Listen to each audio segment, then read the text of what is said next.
As if running a marathon on its own weren't tough enough, China recently took it up a notch. Or should we say 5,164 notches, because that's the number of steps in the nation's Great Wall that hundreds of marathoners recently had to take.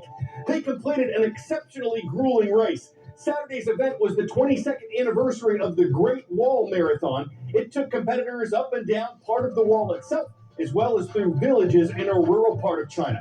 According to Reuters News, the race attracted runners from 52 different nations, and somehow 340 of them made it to the finish line. In more normal marathons, the top male runners usually finish in a little over 2 hours. The fastest man in this step-filled race made it in 4 hours and 1.5 minutes. The fastest female runners can finish a regular marathon in a little less than 2.5 hours. The winning woman here did it in just under 4.5 hours. Said one participant, "I enjoyed the views and the downhill. It's lovely to see so many different nationalities come together and run it."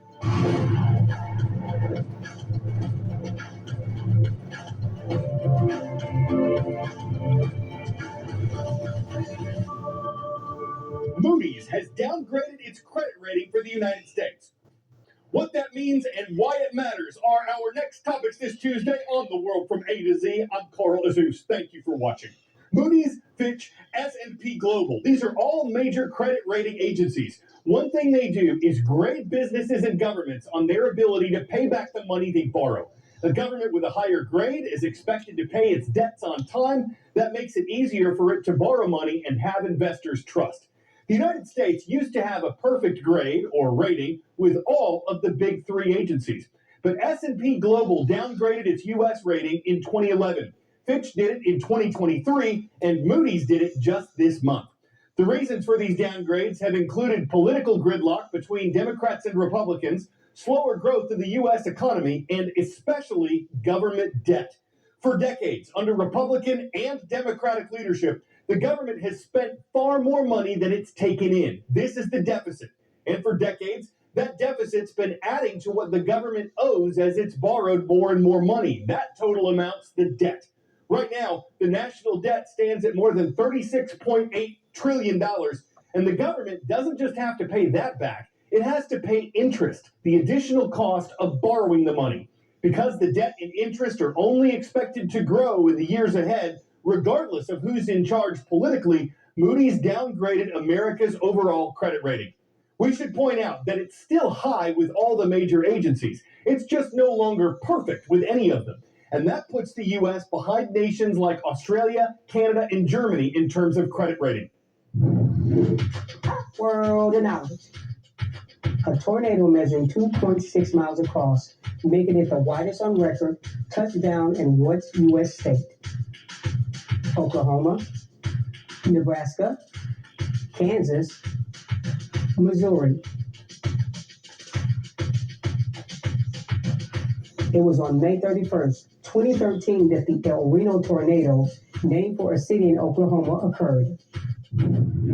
A rainbow hanging over the site of semi-trucks tossed off Interstate 70 in Grinnell, Kansas.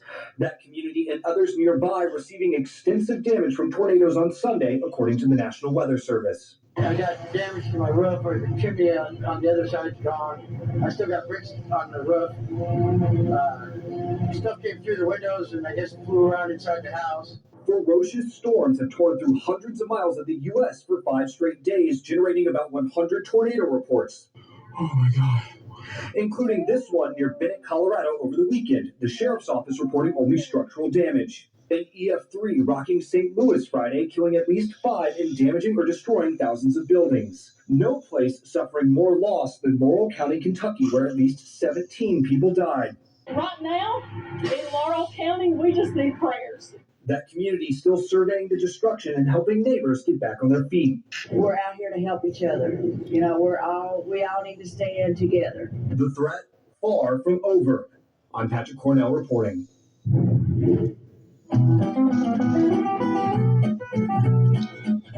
On this date in world history.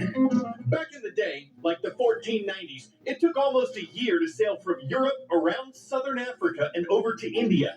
And the first European explorer to do that arrived in the southwestern Indian port of Calicut on this date in 1498. That explorer was Vasco da Gama. On this date in 1902, Cuba achieved its independence from the United States. The U.S. had helped the island nation overthrow Spanish rule during the Spanish-American War, but America had controlled Cuba for 4 years after that until it became independent. And a pair of aviation firsts took off on this date. In 1927, American aviator Charles Lindbergh departed New York on his way to France. It was to become the first nonstop solo transatlantic flight. And in 1932, Amelia Earhart took off from Newfoundland, Canada, and landed in Ireland the next day. It was the first nonstop solo transatlantic flight by a woman.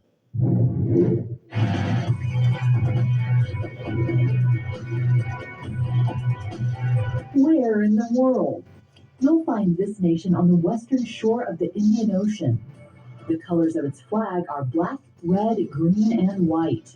It shares a border with Tanzania, and one of its major industries is tourism.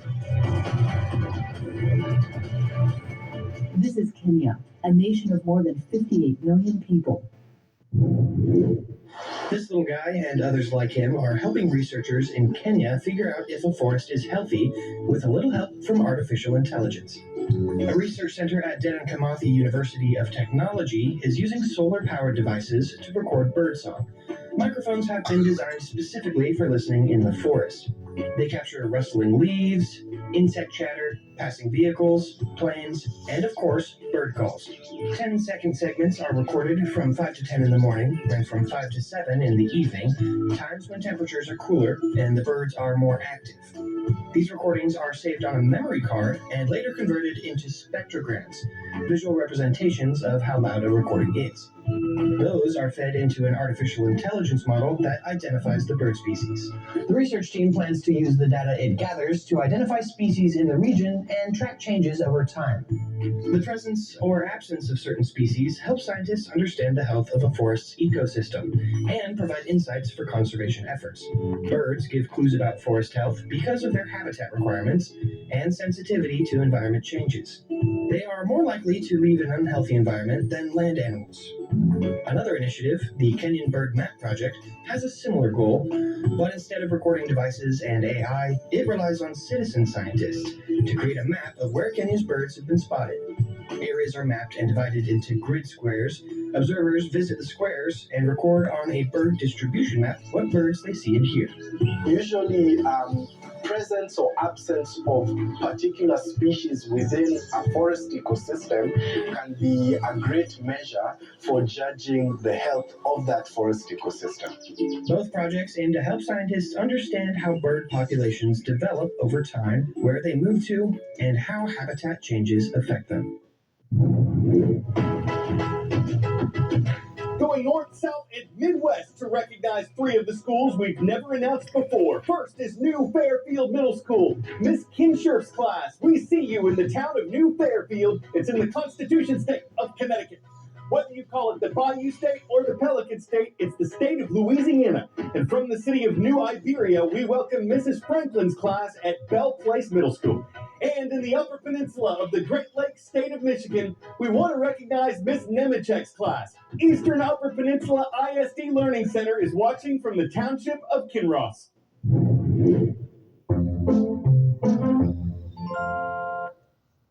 In the historic and picturesque French region of Brittany, there's a town that's feeling more blue than ever.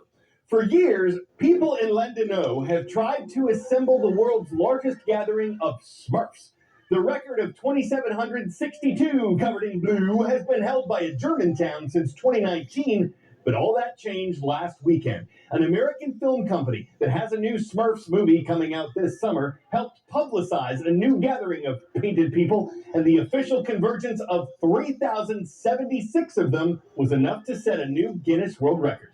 Smurf is a hard word to make fun of. It's like the Grandpa Smurf of challenges. I'm not scaredy of it, too lazy or consumed with vanity to take it on, or grouchy about finding something handy. It'd be a hefty one for somebody more brainy than Papa here, and I'm not joking when I say I feel a little clumsy trying to farmer some poetic words just so I don't sound too dopey. This is reporter Smurf Carl Azus signing off for the world from A to Z. It means the world to have you watching.